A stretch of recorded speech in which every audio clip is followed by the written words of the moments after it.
Some they call it functional alcoholism, but if you know anything about Ben, he's got vision with precision, microphones and a tinkle of derision. You're about to hear what beer can be. It's time for Barley and Me.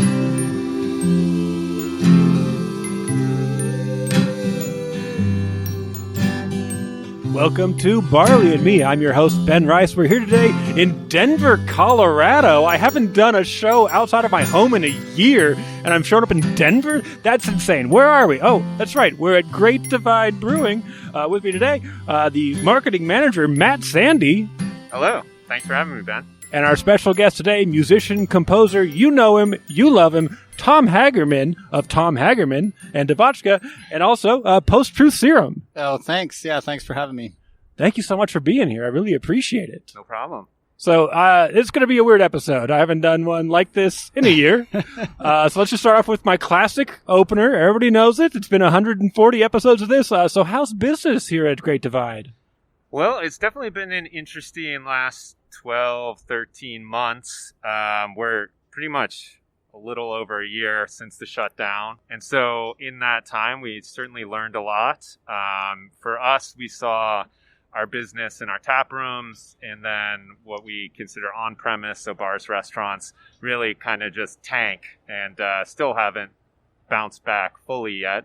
But we did see sales in off-premise, like liquor stores, supermarkets, grocery stores, things like that, really kind of took off. So that was definitely helpful. I think having some brand recognition, name recognition like Great Divide Brewing Company does, since we've been around in Denver since 1994, was certainly helpful because people found comfort in familiarity.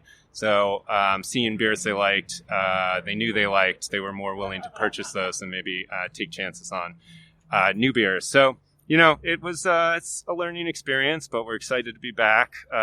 Almost 100%. I think we're at 50% now, but and still 6 feet apart, which is somewhat difficult for us because our tap rooms are pretty narrow. But we're making do. Rocky's home opener was yesterday, and our original tap room is about a block or two from the field. So that was definitely a great day. We're hoping this weekend stays similar and, kind of take it from there. Yeah, every brewery I reached out to for this area basically said this weekend's going to be like the craziest one they've had in ages. So I'm looking forward to, hesitantly looking forward to whatever I'm about to encounter as I continue on my trip here. It's definitely a Denver holiday, opening day. Yeah, that makes sense. And Tom, any experience with Great Divide previous to this? I mean, I've definitely had the beers and enjoyed them. Nice. That's always good to hear. I mean, it's funny. I think in 2008 or whenever the big economic downturn happened, it seemed like everybody in the entertainment business and the beer and alcohol business was like doing pretty well. Mm-hmm. And if that was the case, I think. Yeah. But this is just so different. You know, like everything's shut down. Yeah. I mean, all the bands and stuff getting shut down on touring. Oh, yeah. Trying to live off. Did you guys have you played? When was the last time you played September. live?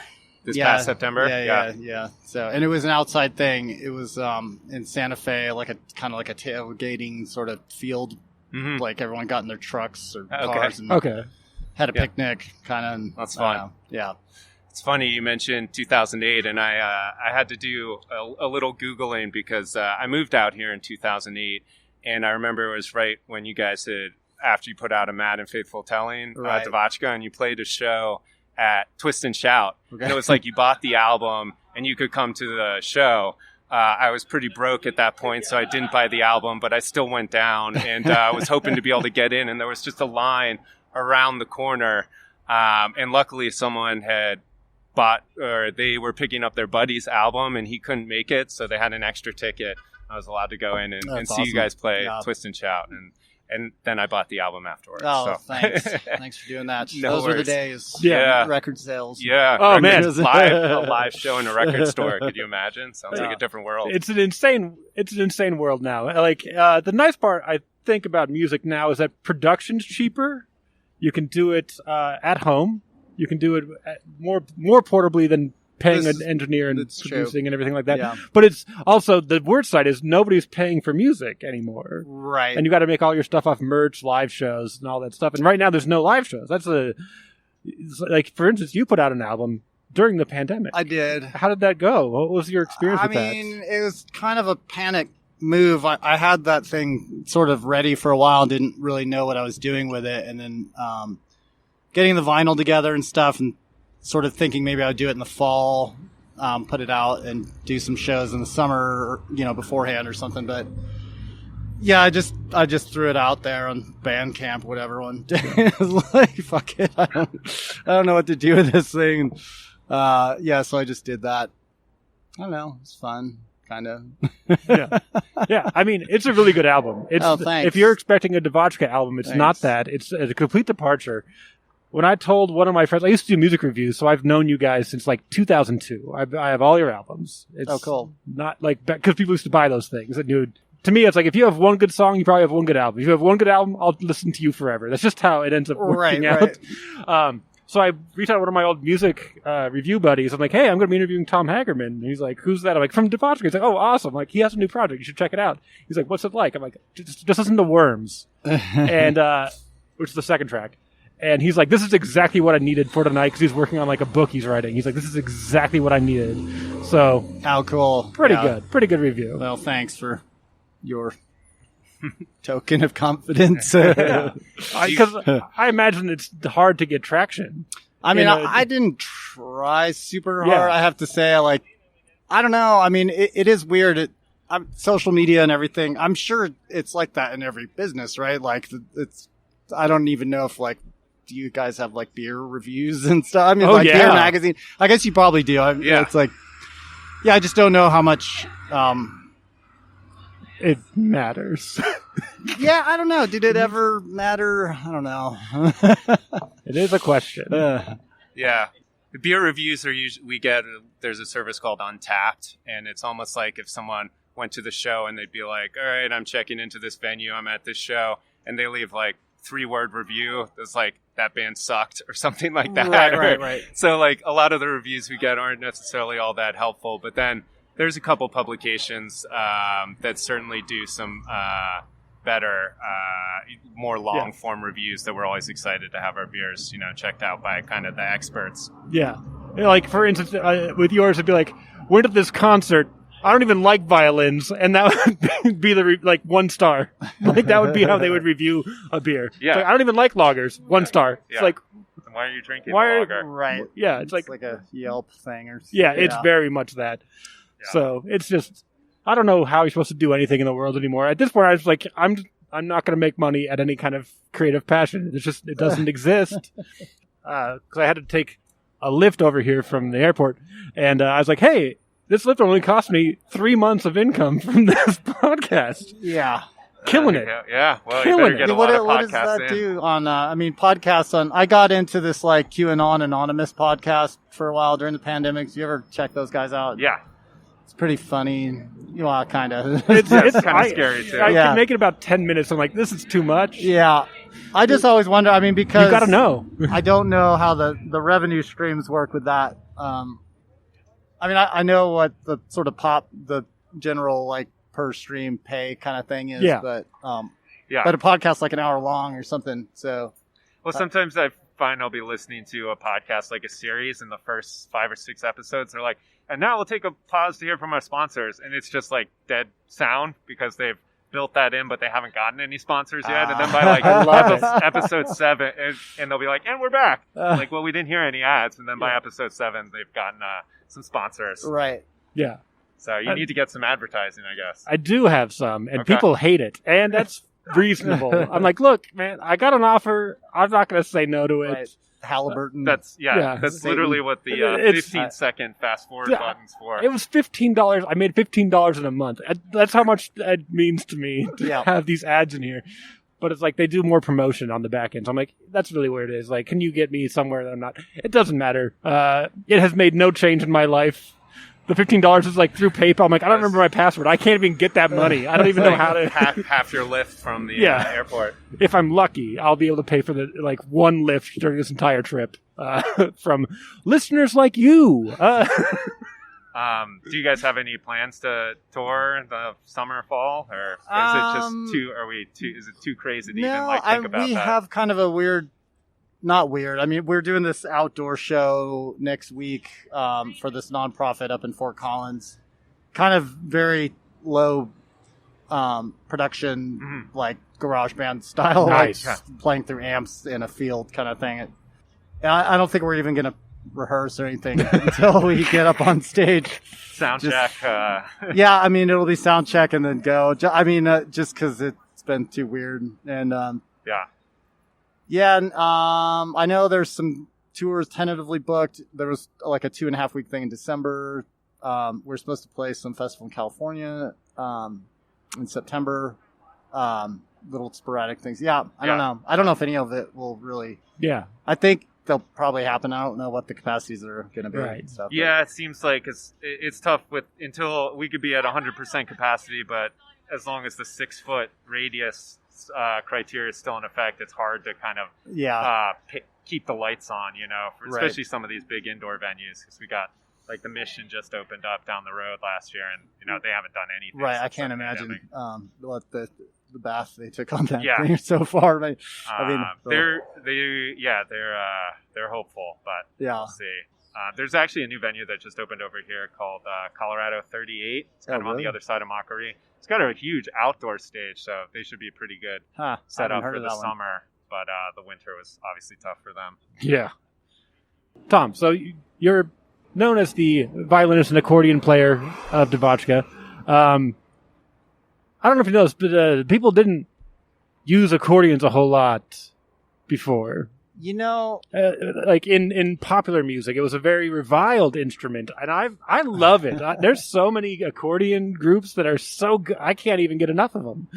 So like when I heard you guys, somebody sent me Enemy Guns, just like, hey, check out this song. I'm like, this is great. And so I was like, I'm going to listen to the album. It's great. Buy the album. Got it. Because it was 2003, right? Sure. So you could still download it to test it. I'm like, this is great. So I bought it, played it in my car going to work in a carpool. People hated how it ends intro because it was so long. It but is long. I'm like, but it's so good. It's worth the wait. Yeah, we never get away with that today. Yeah. But what was it like kind of trying to find your way in the musical realm, being the band like you are? I think Denver was pretty interesting at that point. There was a bunch of bands around here. There was a band called 16 Horsepower. Oh, yeah. Who were around here. And the singer, David, played a kind of a bandoneon. And actually, that was more the instrument that I was really kind of loved. The bandoneon, the sort of the tango accordion, essentially. Astor Piazzolla and all those guys kind of brought it to life, I guess. Anyways, yeah, so Denver, there was that band. And then we traveled around. There's Colexco in Tucson that we kind of started touring with, and they had accordions. And I mean, it's like that Enemy Guns. There's like a sort of Mexican sort of ranchero vibe or something. Yeah. And lots of accordions in that music. I don't know. I think with, I don't know if there's like regional scenes anymore. I mean, clearly, like Colexco and those bands sounded like the desert, Yeah, and so good. And whatever was going on here at the time, like 16 Horsepower, DeVotchKa, the Denver Gentlemen. I don't know what other bands are around. There's a band Tarantella, Slim Cessna's Audical, like all these bands. Munley, I don't know. It would definitely seem like there was a scene here. Even Nathaniel Rateliff and stuff back in the day. Born in the Flood. Yeah, he had band Born in the Flood, which was more of a rock band, but he definitely, I don't know. It's interesting, the whole area. Yeah. What is anything? How does anything happen? The machinations of the world are a mystery and will remain such. I don't know if there's like a scene for, I don't know, it's interesting, like this sort of dark cabaret thing that Denver Gentleman was doing at the time, and Dresden Dolls up in Boston were kind of doing it. So maybe there was like...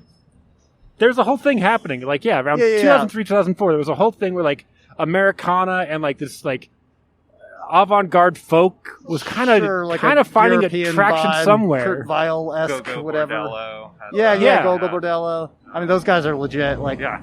Did you guys ever tour with them? yeah. We toured with them quite a bit. Kind of makes sense. Yeah. Are they still around? They were. I know that their accordion player had left, and then they brought in another guy, and I think he left in the last incarnation. I don't think had an accordion player, which Oh, man. kind of crazy. Yeah, it seems like an seriously, insane. Yeah, because I think the main guy started getting into like DJing and stuff like that. Yeah. And but it was just a madhouse. Like I was doing music reviews back then, and it was just like all the stuff that would come across my desk was just so great, like and exciting. And I was just like, man, Right. Yeah, this is it. It was cool.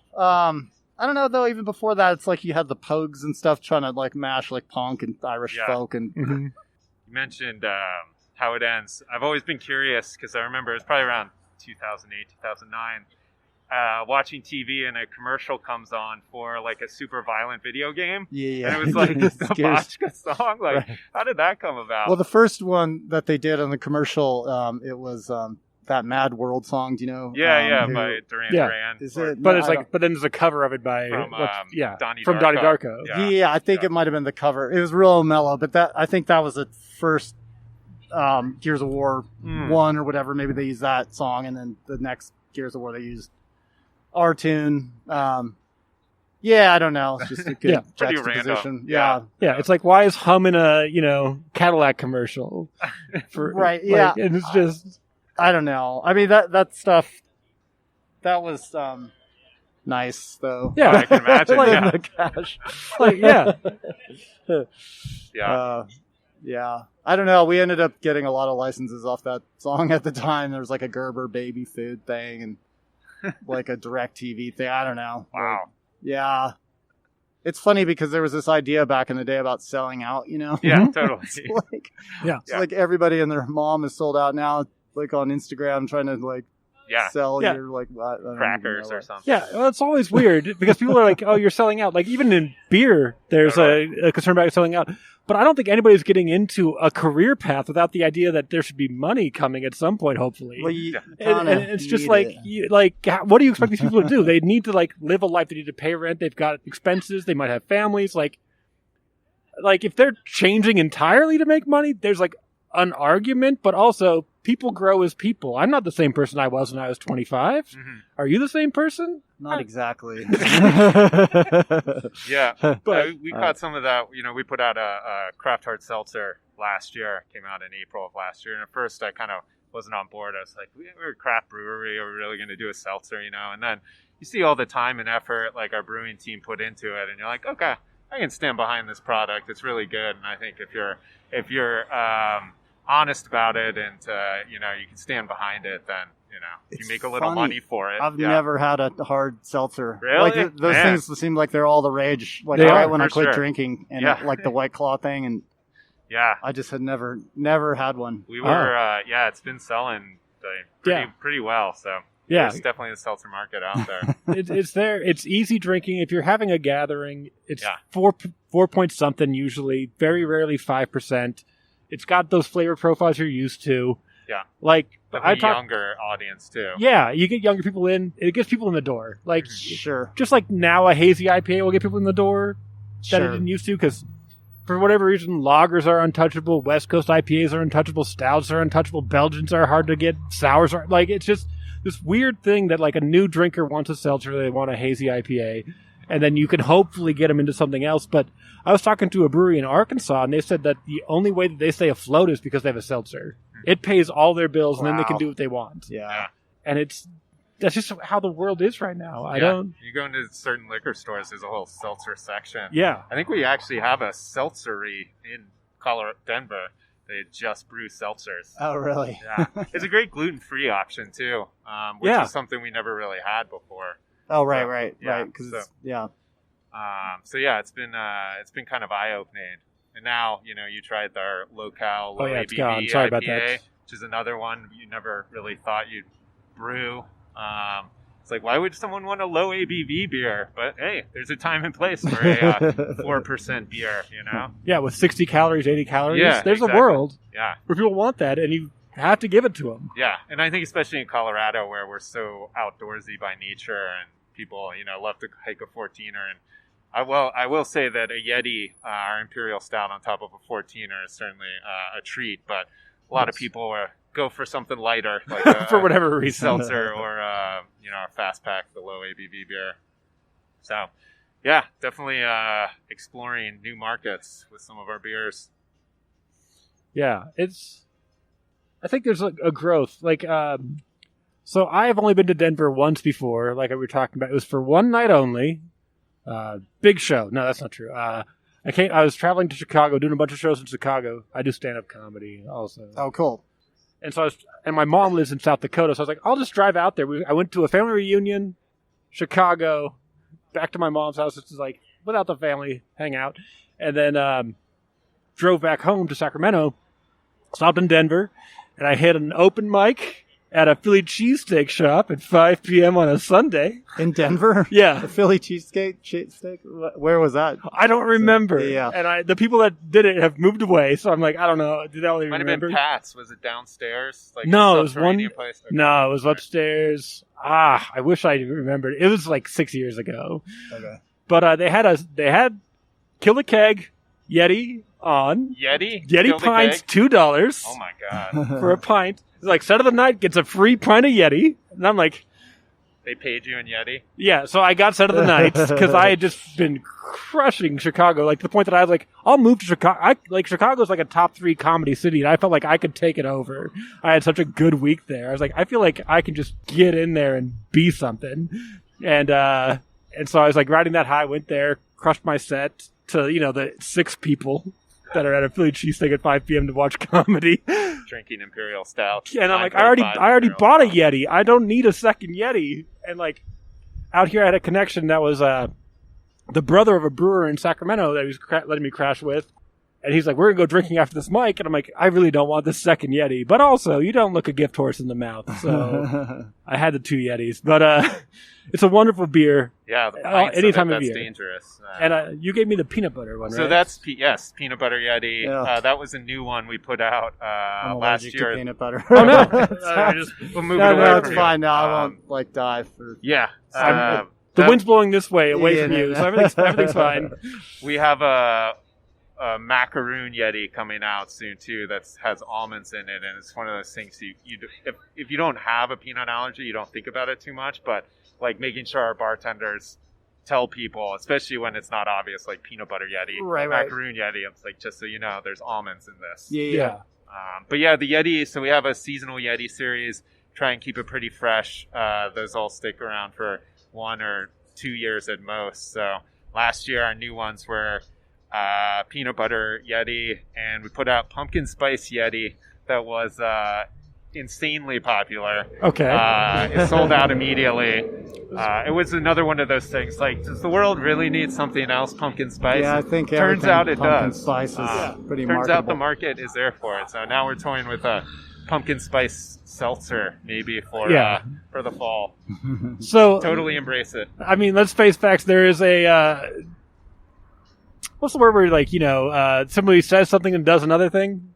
What's the word? Like a Two-faced or hypocrite like kind of deal. Look, here's what I'm going to say. I imagine that pumpkin spice latte sold like gangbusters, as you claim. yeah.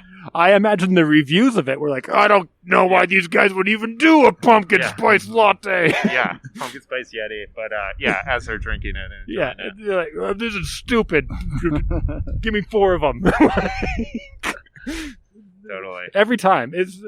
Well, I still can't People remember like the to word. hate. Yeah, people Yeah. like to hate. But then still go after it like mad. Yeah. Wow. We just had a whole 4 years where that was like the word of the day. Why can't I remember it? Maybe I'm just trying to forget. What happened? But there's a person who did that anyway. Where they would say one anyway. What was I talking about? The point is that Yeti is a foundational beer. Did you know that? We kind of joke that you can't really do much wrong with Yeti. And we started, I think maybe 4 years ago, we, as a joke, started Yeti Awareness Day, which was the Friday before Thanksgiving. And I wasn't working here at the time, but I actually came by to the Barrel Bar just to check it out. And it was just like shoulder to shoulder. There were 10 different Yetis on tap or something. We opened the barrel room because they needed overflow.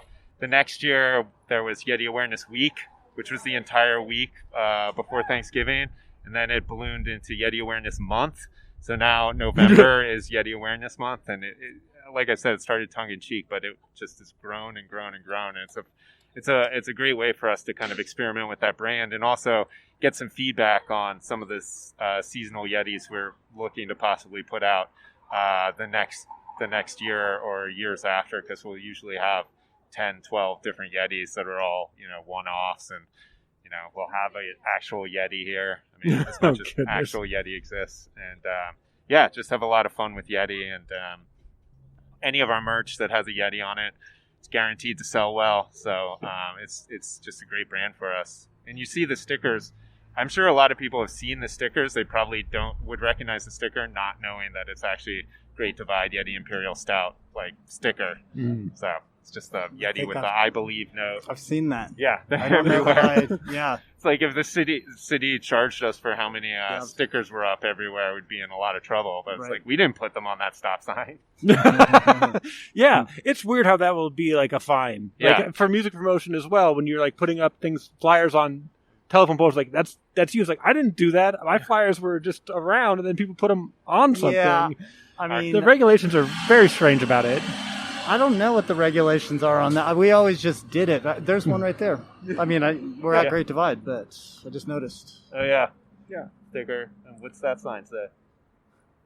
I don't know. Yeah. It's too far away. I'm sure we didn't put that sticker there. Someone else did.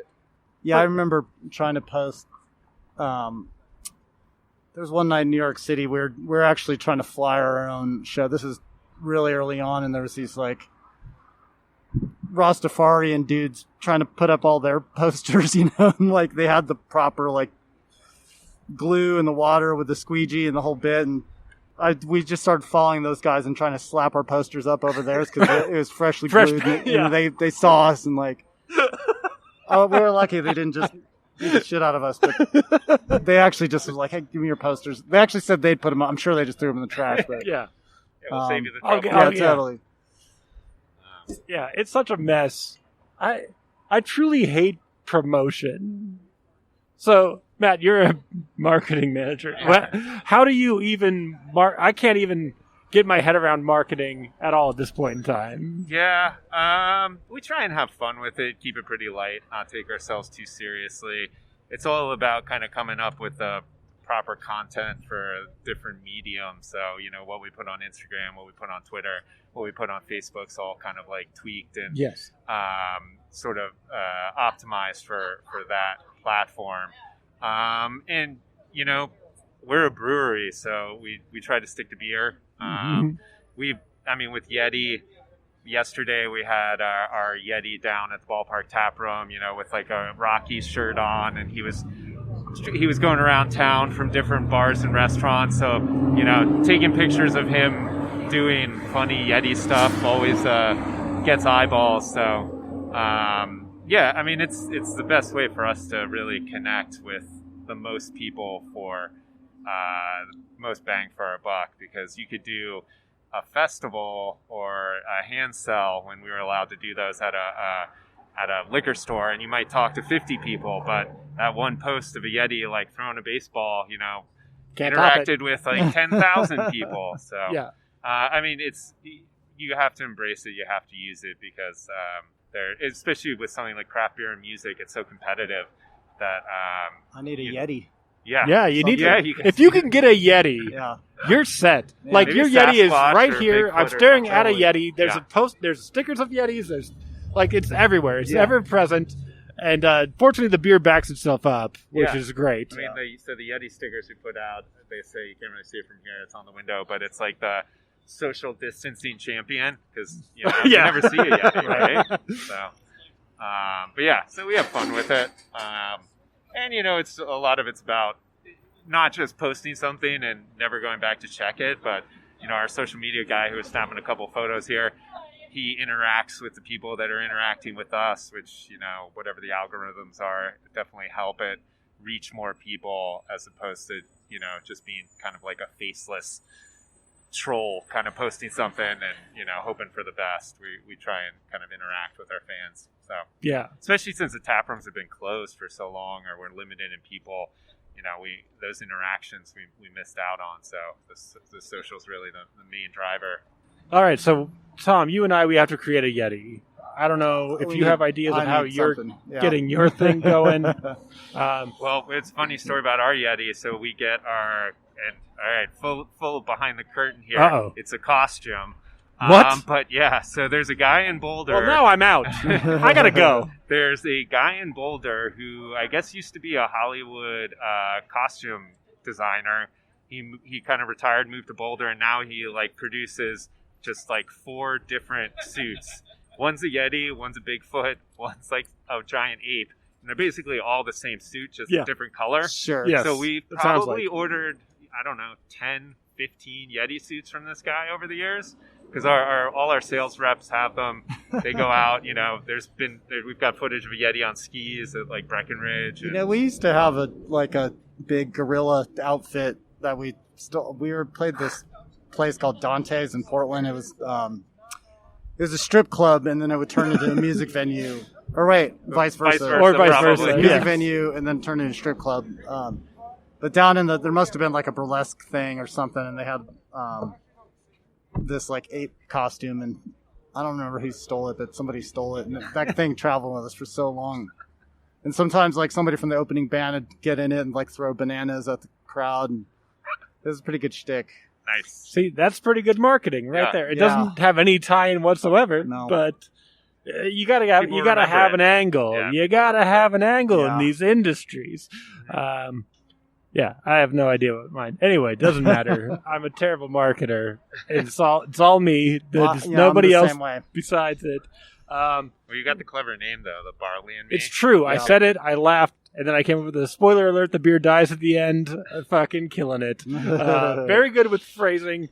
Not so good with It's so hard to interact with people nonstop. I feel if I make one post every 3 days, I'm this is too many posts about a thing. Yeah, I feel like that too. Why the fuck would anybody care? Nobody cares. I don't care about it, but I feel like I have to do it. Personally, I rarely ever post anything. Because it was your job. I mean, Great Divide, it's almost like an outlet for actually people can see what I'm doing because they know I'm somewhat involved in it. And they're like, oh, at least Matt's still got a job, obviously. Yeah. Right. Yeah, that's the one thing is here I'm alive. Yeah, they're you don't post any pictures of your...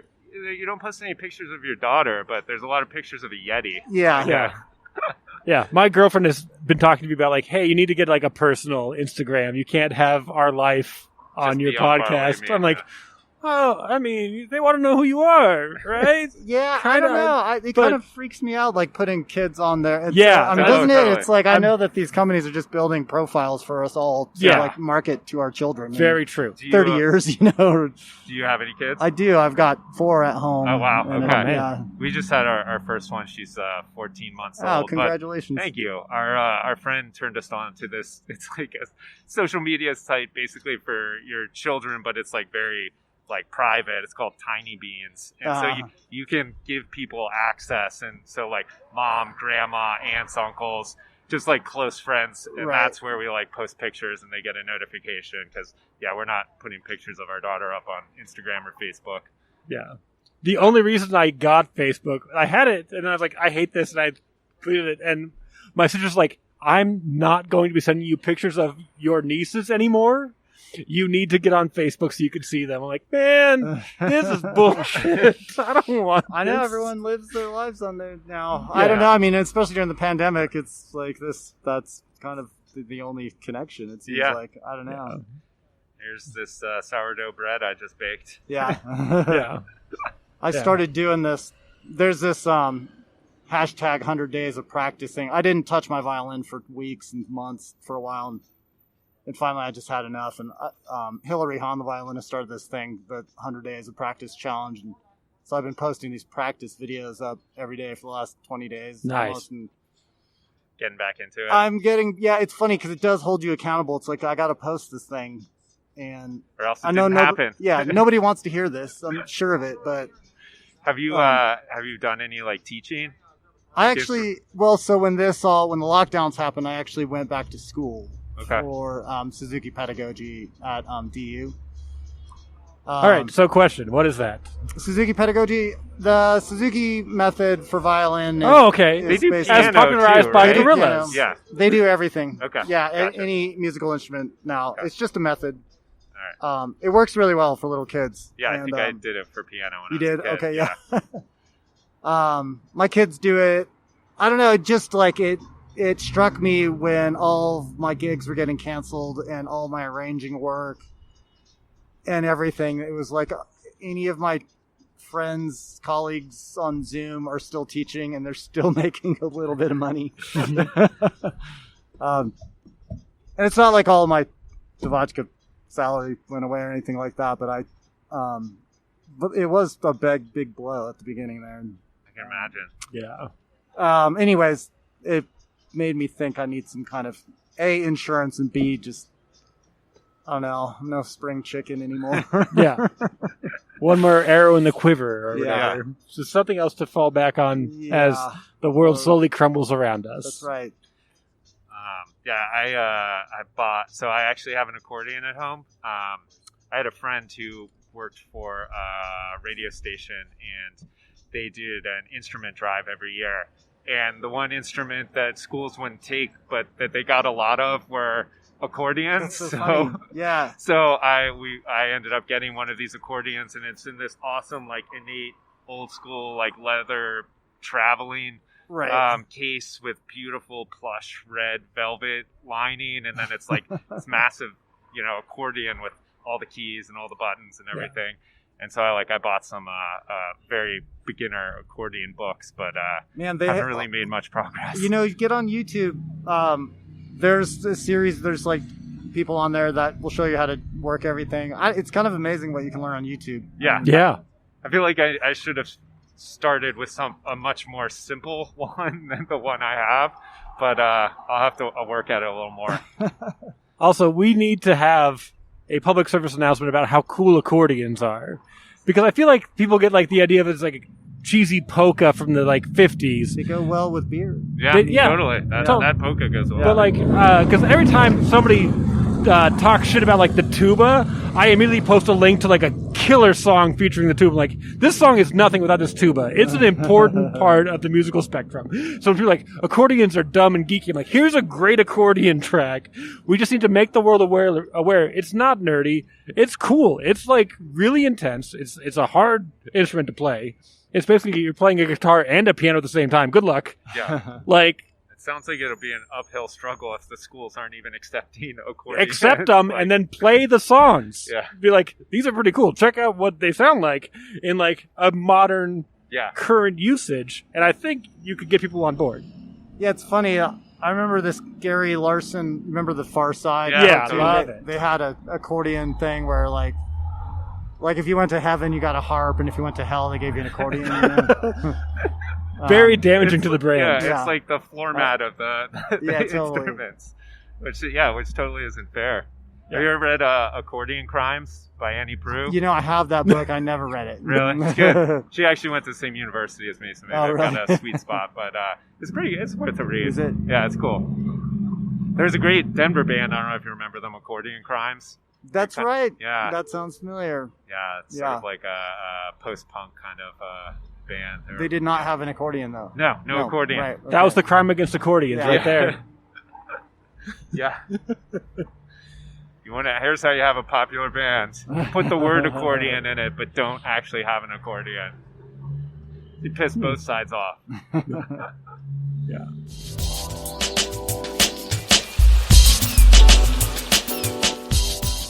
Tom, today we are recording on Friday, April 2nd. Sure. The first Friday of the month, Mhm. which means a lot in the Bandcamp world. Right.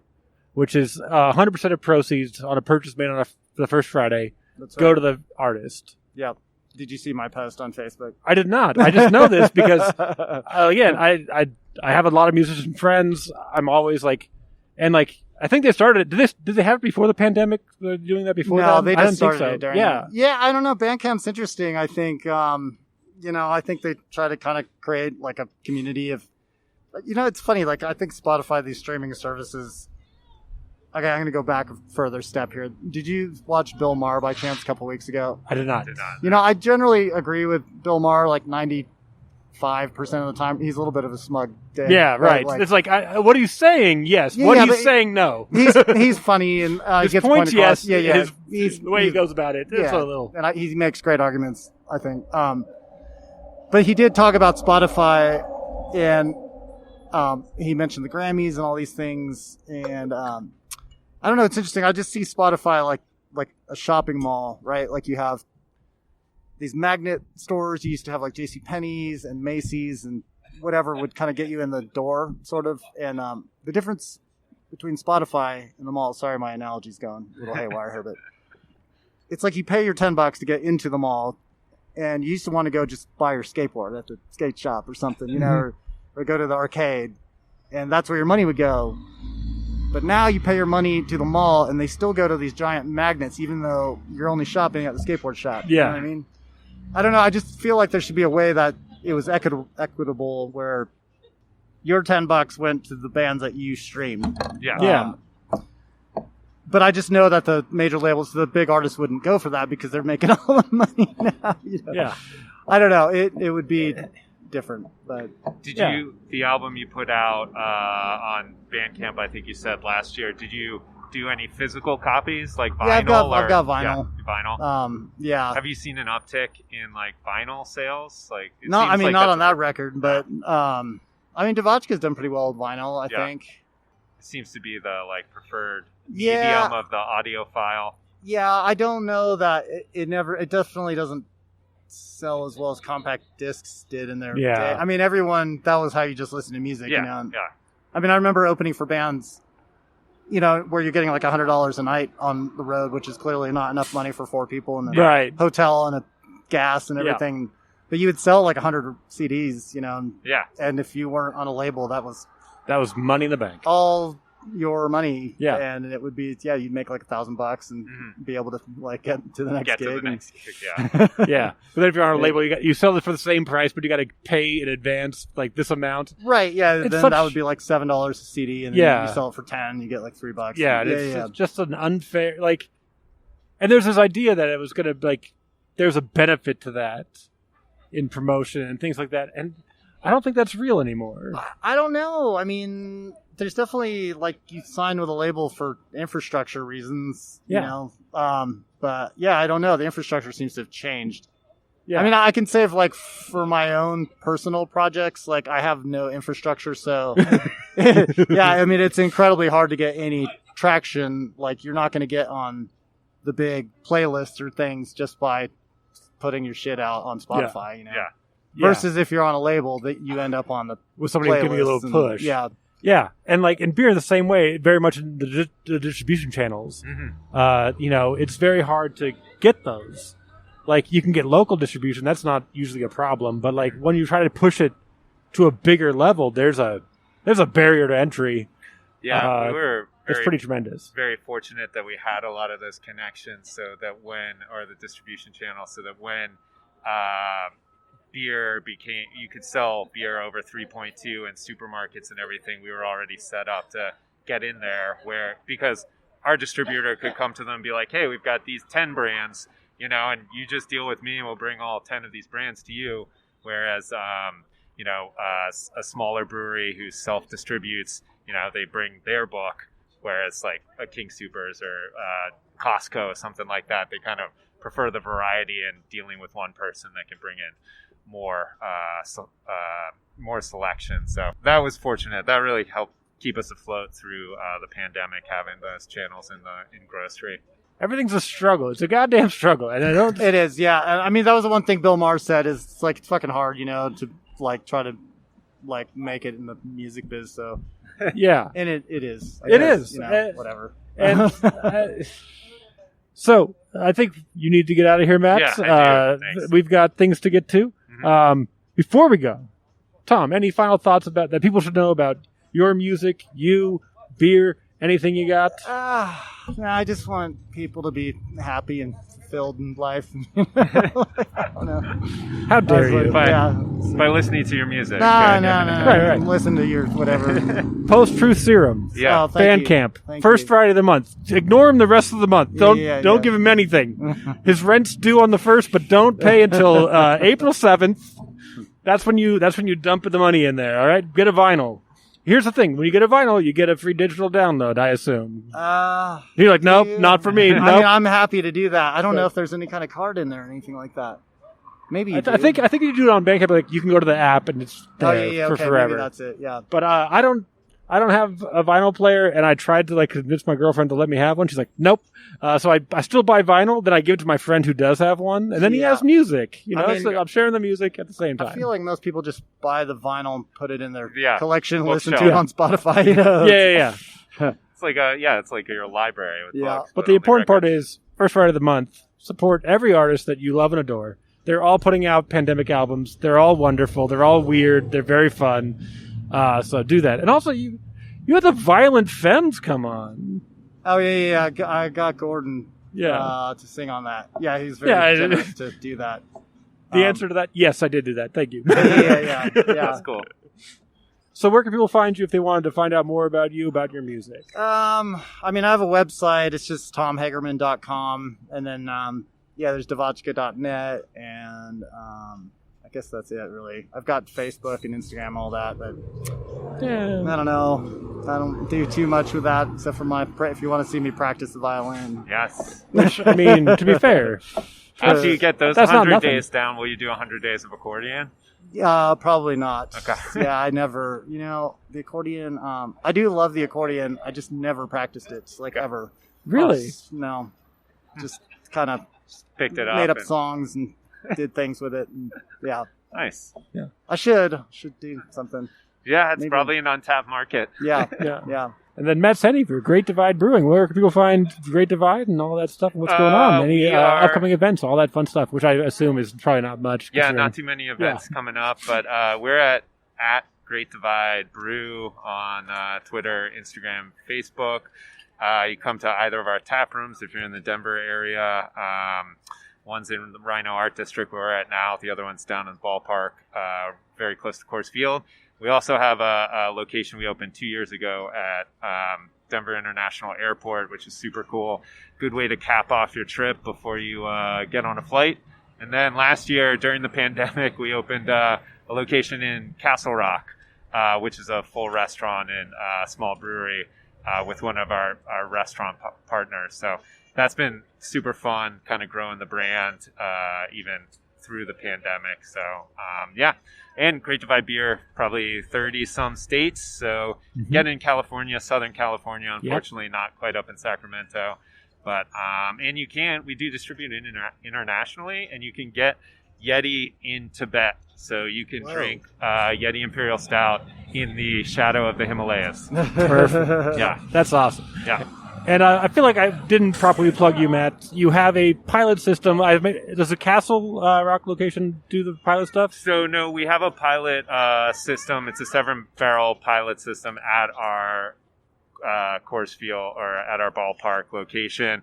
So all the brewing happens down there. We still package everything here in Rhino. And then Castle Rock has its own small brewery system where we crank out some beers. And then the airport is just serves our beers, and we have food there too.